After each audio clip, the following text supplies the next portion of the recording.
In the seventh episode, we will further examine the scope of peak experiences and how they affect scientific development.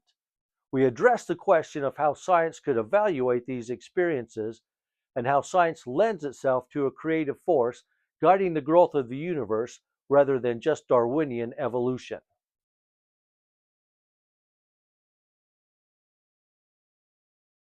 So, who are some of the other notable individuals who have had an experience similar to yours?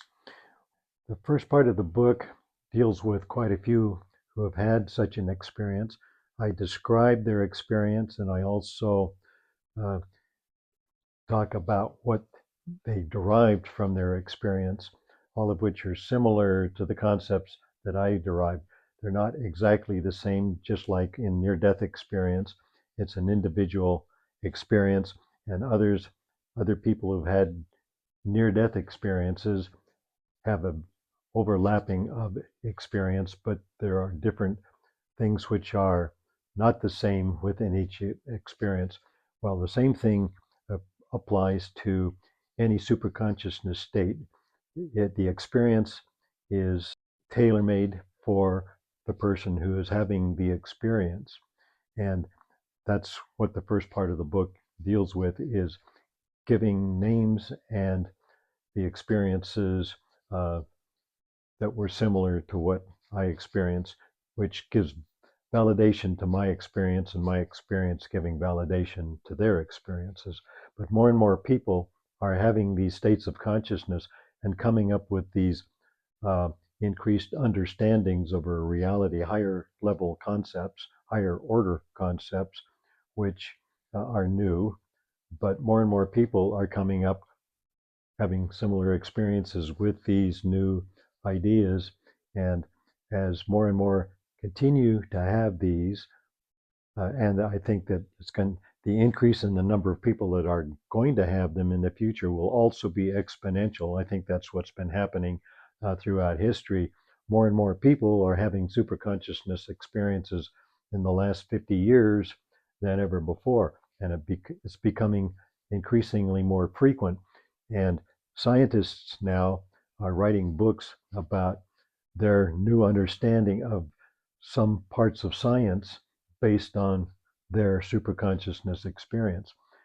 I would even go so far to say that Einstein was having a superconsciousness experience when he came up with his general theory of relativity, also probably a special theory of relativity.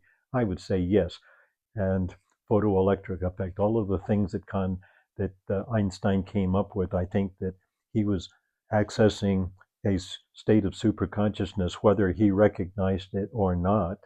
Uh, there are many scientists who have had types of experience that are superconscious, but they don't dare admit to it because they'd lose their academic appointment, because this is totally ignored by science. It doesn't happen. The brain manufactures all of this stuff. Otherwise, if it's nothing, and they just don't recognize these different altered states of consciousness.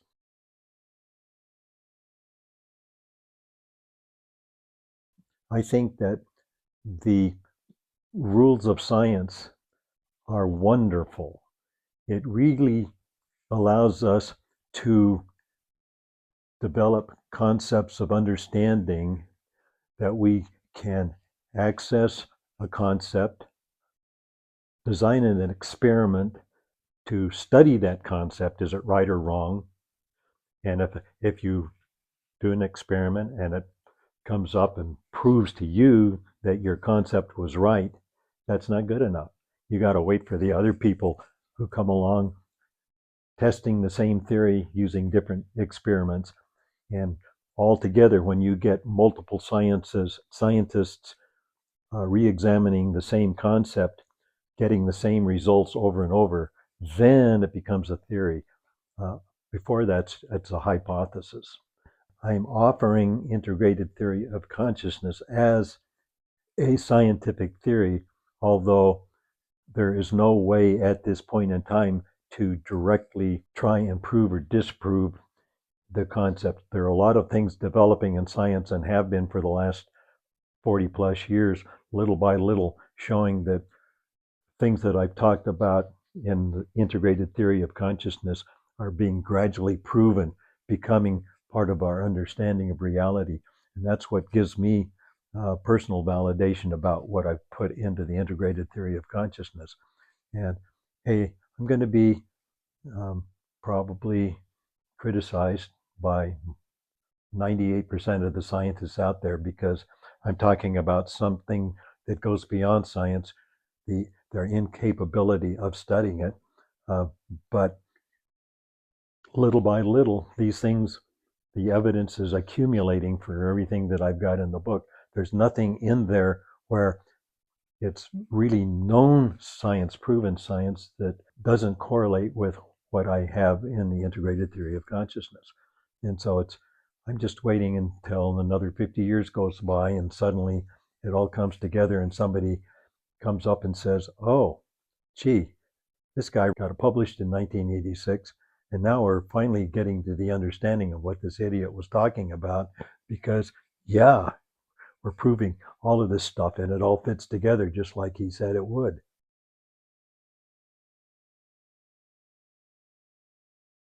So bring spirituality into this then, because that's a large part of the book is spirituality.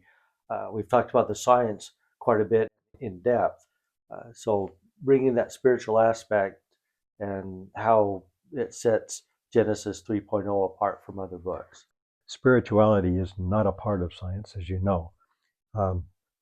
Science totally ignores it. They can't deal with it, and they shouldn't. Science should not try to deal with spirituality.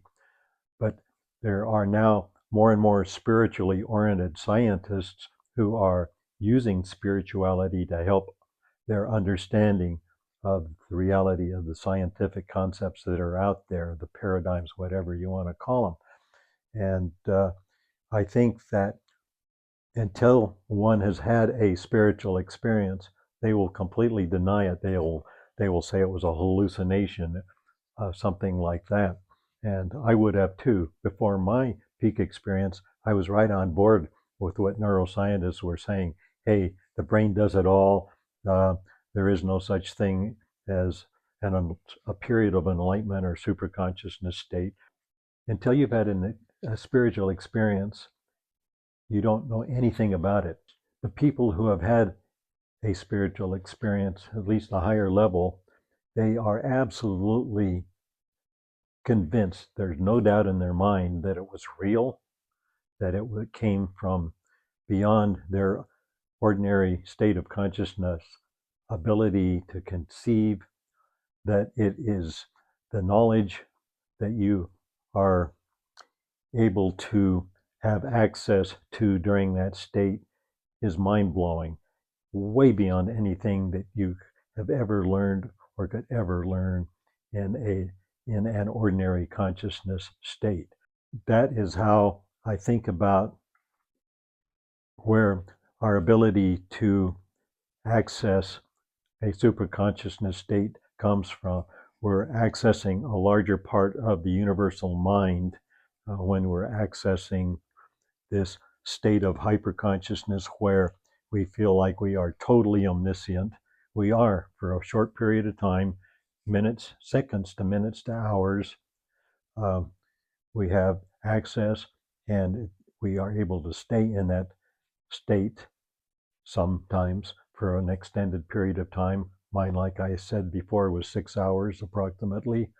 I remained in that state and it was the most marvelous experience. It was euphoric bliss beyond anything that you could ever imagine. But it was the understanding, the comprehension of everything where there were no conflicts. Everything fit together. You understood why there were conflicts and you understood the basis behind the conflicts.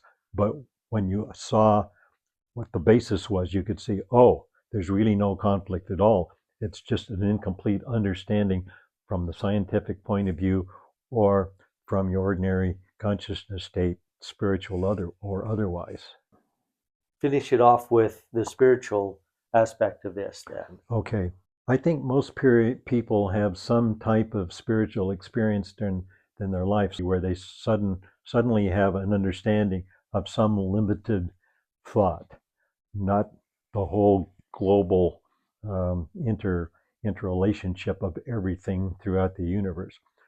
For a person who has a pinnacle superconsciousness experience, peak experience, you're left with no doubt that there has to be a creator that created the universe and then followed it through the evolutionary process, guiding the evolutionary process.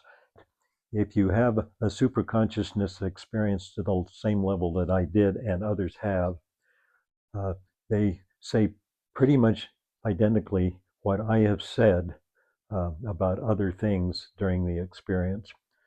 And they also become aware that, hey, this could not have happened by chance.